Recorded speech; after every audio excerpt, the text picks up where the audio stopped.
छत्रपती संभाजीनगर शहरामध्ये अभिजित दिपके यांच्या नेतृत्वाखाली सीजीपीची आज देशव्यापी पहिली बैठक या ठिकाणी पार पडत आहे।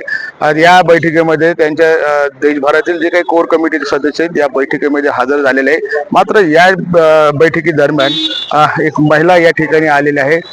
त्या महिलेच्या मुलाने आत्महत्या केलेली आहे। जे नीट पेपर लीक झाला होता त्या संदर्भात भेट घेण्यासाठी ती महिला अभिजित दिपके यांच्या घरी आली आणि अभिजित दिपके यांच्याशी भेट देखील घेतलेली आहे। नेमकं या भेटी दरम्यान अभिजित दिपके यांनी त्या महिलेला काय वचन दिलेलं आहे हे आपण त्यांच्याकडून जाणून घेणार आहोत। तर काही दिवसांनी कळालं त्याला की नीटचा पेपर लीक झाला। तर मी शिवम हॉस्पिटल या दवाखान्यामध्ये काम करण्यासाठी जाते, साफसफाईचं मी काम करते। तर त्यानं मला फोन उचलून सांगितलं, मम्मी मी जे नीटचा पेपर दिला होता ते लीक झाला। तर मी म्हणलं होऊ दे बाळा, काही होत नाही, तू वर्षभर अभ्यास कर आणि वर्षभर अभ्यास करून तू पुन्हा पेपर दे। असं सांगितलं मी त्याला फोन मध्ये। पण मी मला सांगा, तुम्ही म्हणजे एका हॉस्पिटलमध्ये साफसफाईचं काम करता? हो। आणि हे करत असताना तुम्ही मोठे मुलांचं शिक्षण देखील पूर्ण करताय? हो, माझ्या दोन्ही लेकरांचं शिक्षण मी काम करून त्याचं शिक्षण आणि घरचा खर्च पार पाडते। मला मिस्टर नाहीत, माझे मिस्टर 6 महिन्यापूर्वी हृदय विकाराच्या झटक्यानं वारले आणि मग मला मुलाचं शिक्षण आणि त्याचं सगळं घर हे सगळं माझ्यावरच मलाच करावं लागलं। आणि हे असं करत होते मी, आणि असं काम करून त्याचं लेकरायचं करत असताना माझ्या मुलांनी नीटचा पेपर 3 मेला दिला होता। त्याच्यानंतर असा पेपर लीक झाला। त्याने मला सांगितलं फोन करून, मम्मी माझा नीटचा जे मी पेपर दिला होता ते लीक झाला। तर मी त्याला सांगितलं हो दे बाळा, काही नाही झाला, वर्षभर पुन्हा अभ्यास कर आणि पुन्हा पेपर दे। पण मी जेव्हा घरी गेले संध्याकाळी तर ते असं मला अस्वस्थ वाटला। तर मी म्हणलं तू काहून असं काहून मला आज कसा अस्वस्थ वाटल्यासारखा वाटायला? तर ते म्हणे नाही, तर म्हणे काय नाही मम्मी असं म्हणला मला। पण ते असं दिवसांदिवस असं अस्वस्थच होत गेला, बेचैन होतं, मन लागत मन लागत नव्हतं, असं अस्वस्थ। आणि सुसाईड करण्याच्या तशा त्यानं जेवण पण जसं की कमी केलं, पहिल्यासारखं जेवत नव्हता ते। म्हणजे त्यांनी असं मनात कुठेतरी ठरवलं होतं का की असं एकांत राहायचं आणि आत्महत्या करण्याचं, असं काही त्याच्या मनात चालू होतं? ते तसं काही नाही, त्यानं काही आम्हाला सांगितलं नाही, फक्त ते अस्वस्थच राहिला। अस्वस्थ राहिला, असं काही बोलत नव्हता, मी आत्महत्या करल असं काही म्हणत नव्हता। पण त्याचं असं मनात ते असं स्वतःच्या मनाला असं त्याचं मन खात होतं। आणि नंतर त्यानं 23 जूनला मी शिवम हॉस्पिटल मध्येच होते। त्यानं 5 वाजता असा व्हिडिओ बनवला, चिठ्ठी लिहून ठेवली गॅसच्या वट्यावर। आणि मी कामावरून घरी आल्याच्या नंतर काय व्हिडिओ होता आणि त्या चिठ्ठीमध्ये काय होतं? तर ते मी चिठ्ठी बघितली, चिठ्ठीमध्ये असं लिहिलं होतं की मोबाईलच्या गॅलरीमध्ये बघा। तर मी ते मोबाईलच्या गॅलरीमध्ये बघलं, तर मोबाईलच्या गॅलरीमध्ये असा व्हिडिओ त्यानं बनवला होता माझ्यासाठी की मम्मी मला माफ कर, मी जीव देण्यासाठी जात आहे। तर मला माफ कर मम्मी, मला काही सुधरत नाही आणि मी याच्यातून बाहेर पडू शकना, मी पुढच्या जन्मात तुझ्याच पोटी येणार, असा त्याने व्हिडिओ माझ्यासाठी बनवला। माझा मुलगा खूप हुशार होता। माझ्या मुलाला 10वीला ना ट्युशन ना कोणी सांगणार शिकवणार, माझ्या मुलाला स्वतःचा अभ्यास करून 92% त्यानं स्वतः अभ्यास करून त्याला 92% मार्क आहेत 10वीला। पण मला सांगा, तुमच्या मुलाने आत्महत्या केली त्यानंतर कोणी शासनाचं तुम्हाला भेटायला आले का? कोणी तुमची त्या गोष्टीची दखल घेतली का?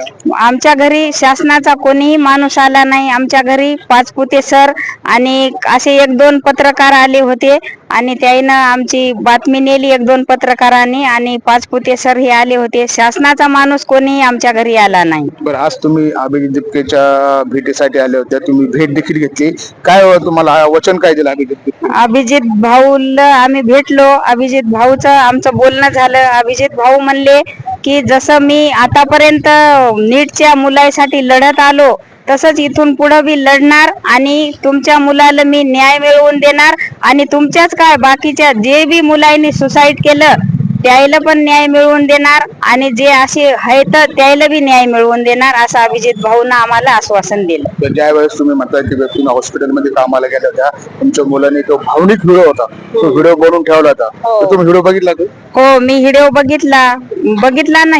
व्हिडिओ मध्ये असं आहे की मम्मी मला माफ कर, मला काही सुधरत नाही, मी याच्यातून बाहेर पडू शकना आणि तू मला माफ कर, मी पुढच्या जन्मात तुझ्याच पोटी येणार, असं माझ्या लेकरानं व्हिडिओ बनवला मोबाईल मध्ये. बरं मला सांगा, तुमचा उदरनिर्वाह कसं चालतो? म्हणजे तुम्हाला घरचे देखील नाही, तुमचे मिस्टर वारलेले आहेत, त्यानंतर तुम्हाला 2 मुलं होते, त्यातले एकाने आत्महत्या केली, दुसरा मुलगा काय करतो? माझा दुसरा मुलगा याच्याहून मोठा आहे, त्यांनी पण नीटची तयारी करून माझ्या मुलानं 309 मार्क घेऊन ते BAMS ला लागला. माझ्या मुलाचं याच्याहून मोठ्याचं BAMS चालू आहे आणि हे सुसाईड केलं. हे छोटा मुलगा होता, किती वय होते त्याचं? याचं 18 वर्षे, 18-19 वर्षे. हो, त्याने आत्महत्या केली. हा, ज्याने आत्महत्या केली त्याचं 19 वर्षे होय. अच्छा. तर काय वाटतं तुम्हाला, शासनाकडे तुमची काय मागणी आहे? शासनाकडे आमची काही मागणी नाही. मी काम करून माझ्या लेकरायचं करते, माझं घर चालवून त्याचं शिक्षण पण करते, तर माझी परिस्थिती नाजूक आहे. तर शासनानं याच्यावर आम्हाला मदत करण्याची कोशिश करावी, आमचं एवढंच म्हणणं आहे. आता माझा मुलगा तर वापस येत नाही, झालेली गोष्ट. आता माझा मुलगा काही जर केलं तर वापस येणारा नाही. आता पण दुसरी गोष्ट, जी घटना घडली ती घडली, आता ती काही पुन्हा वापस येणार नाही. परंतु जे मुलं आत्महत्या करते त्या मुलांसाठी तुम्ही काय सांगणार आहात? काय काही ही जी तुमच्यावरती जी काही संकट कोसळलेलं आहे, त्याच्यातून तुम्ही सावरतायत, पुन्हा असं होऊ नये यासाठी तुम्ही विद्यार्थ्यांना काय संदेश देणार आहे? तर माझं म्हणणं असं आहे, शासनानं असं बार असं पेपर लीक करण्याची कोशिश करू नये, कारण मुलांचा बळी जात आहे. माझा मुलगा तसे दुसरे पण मुलं, माझ्या मुलाचा जसा बळी गेला तसे दुसरे पण मुलं आहेत, त्याचं असं होऊ नये. शासनानं याच्यावर लक्ष द्यावं आणि असं बार असा पेपर लीक करण्याची कोशिश करू नये. पोरांना काय संदेश देणार? हो, लेकरांनी बी असं करू नये आणि शासनानं पण असं करू नये. नक्कीच आपण जर पाहिलं तर हे होते ढगे, ज्या मुलाने आत्महत्या केली आहे त्या मुलाची आई आहे. अवघ्या 19व्या वर्षी त्या मुलांनी आत्महत्या केलेली आहे. पेपर फुटल्या त्यानंतर त्याला ती माहिती भेटली, त्याला ही माहिती देखील नव्हती की त्याला पुन्हा एकदा एक्झाम होणार आहे, ह्या गोष्टी त्याला ती मात्र देखील कल्पना नव्हती. मात्र असं झालं असतं तर यदा काही त्याने आत्महत्या केली नसती. तुम्हाला वाटतं का की जर त्याला हे कळलं असतं की पुन्हा परीक्षा होणार आहे तर त्याने यदा काही आत्महत्या केली नसती? त्याला माहित होतं पेपर डबल होणार आहे म्हणून, तर आम्ही त्याची तब्येत पाहून मी म्हणलं पेपर आता नंतरचा तू, म्हणजे 21 तारखेला जे होता ना पेपर लीक झाल्याच्या नंतर, तर ते पेपर मी त्याला देऊ दिला नाही. म्हणलं त्याची तब्येत पाहून माझं मनच मानलं नाही की त्याची परिस्थितीच नव्हती पेपर देण्यासारखी, म्हणून मी त्याला 21 तारखेचा पेपर देऊ दिला नाही.